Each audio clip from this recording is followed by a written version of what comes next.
As the body ages, the intricate system of cellular maintenance begins to break down. One of the most critical processes affected is autophagy, the body's internal mechanism for degrading and recycling damaged proteins, malfunctioning organelles, and toxic waste within cells. Autophagy functions like a cellular cleansing crew, keeping tissues free from harmful debris and preventing the buildup of mutations or metabolic imbalances that can lead to disease. But with advancing age, this system becomes less efficient, and the consequences are far-reaching, particularly when it comes to cancer risk. In younger cells, autophagy operates with precision and speed. It identifies faulty components and encloses them in double-membrane structures called autophagosomes, which then fuse with lysosomes to digest the material safely. This process not only protects the genome from oxidative stress and inflammation but also preserves energy balance by recycling usable parts. When autophagy is robust, it keeps tissues resilient, limits inflammation, and plays a direct role in suppressing the earliest steps of tumor formation. However, as organisms age, several factors combine to impair autophagic activity. Lysosomal function declines. Energy-sensing pathways like AMPK and mTOR become dysregulated, and cellular signaling loses coherence. The autophagy machinery becomes sluggish, and its ability to selectively remove damaged mitochondria, one of the major sources of cellular stress, becomes impaired.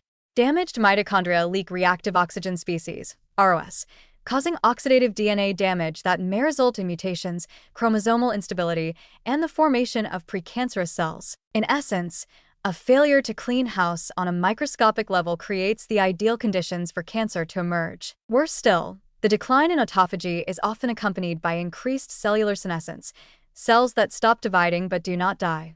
These senescent cells secrete inflammatory molecules and growth factors that can promote tumor growth in surrounding tissues. This creates a dangerous synergy in aging tissues. Not only is there more cellular damage due to reduced autophagy, but the environment becomes increasingly pro-inflammatory and tumor-friendly. As the ability to clear both internal damage and dysfunctional cells fades, the barriers against cancer collapse. This situation presents a clear warning. While age-related cancer risk is often chalked up to the passage of time and cumulative mutations, the deeper reality is that many of these risks are mechanistic. They arise from the gradual failure of protective systems like autophagy. This opens the door to potential intervention, but it also reveals the fragility of relying on late-stage treatments. Waiting to act until cancer has already developed ignores the quiet, upstream breakdowns that occur over decades. On the positive side, understanding how aging impairs autophagy provides a strategic blueprint for prevention.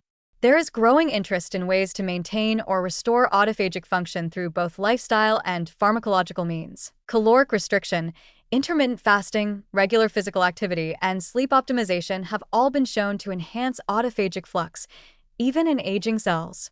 Compounds such as spermidine, resveratrol, and NAD+ precursors like NMN and NR are under active investigation for their ability to boost autophagy and mitochondrial health. These interventions may not only delay aging but lower the incidence of age-associated cancers by preserving the body's natural defenses. Nonetheless, these strategies must be approached with nuance. Stimulating autophagy indiscriminately in elderly individuals who may harbor undetected cancers carries risks, because once a tumor has formed, autophagy can shift from being protective to being a source of energy and resistance for malignant cells. The key lies in early intervention, long before overt disease has developed. Supporting autophagy during midlife, rather than attempting to revive it in advanced age, may prove more effective and less risky. In sum, aging and cancer are deeply connected through the gradual breakdown of autophagy. As this cellular recycling system falters, damage accumulates, inflammation spreads, and the likelihood of malignant transformation rises. But this is not an unavoidable fate. By identifying the early drivers of autophagic decline and addressing them with targeted, age-appropriate interventions, we may not only reduce cancer risk, but also improve overall resilience in later life. The challenge lies not just in treating disease, but in preserving the silent mechanisms that once kept it at bay.